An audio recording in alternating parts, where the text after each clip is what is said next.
तू बहरी बना के बहाना। सब बुझता निकाह करे जाला तू बहरी। घरवा के निक न लागे खाना, जाला तू बहरी बना के बहाना। दिने दिने तब कैसे गोटात बड़ा हो, गोटात बड़ा हो। रहला पातर दुबर अब मोटात बड़ा हो। भात कवना सतनिया के खात बड़ा हो।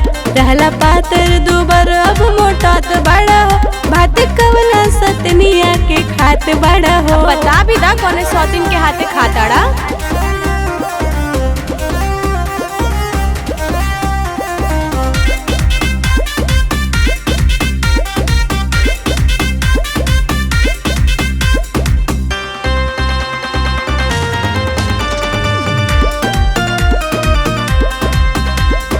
घरे खियाई तो टार देला, कहिले कुछ हुआ तो झाड़ देला।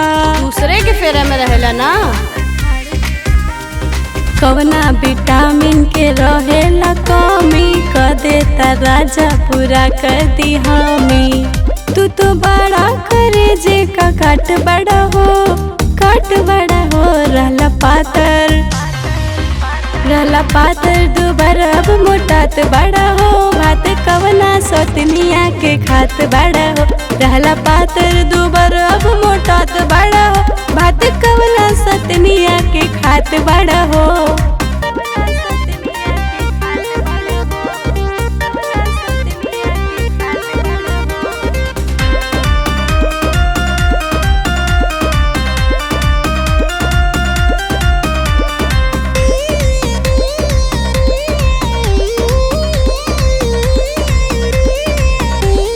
जवना बनावे ले दिल वेस्ट, ना जाने बहरी मिले कौन टेस्ट। बतावा कौन टेस्ट मिलेला। सचो सचो बोल उदल हो, कवनो साहब नाही विपत हो। तू तो काजल के नाही सोहात बड़ा हो, सोहात बड़ा हो। रहला पातर दुबर अब मोटात बड़ा हो। भात कवना सतनिया के खात बड़ा हो। रहला पातर दुबर अब मोटात बड़ा हो। भात कवना सतनिया के खात बड़ा हो। का दिन खइबा खाला।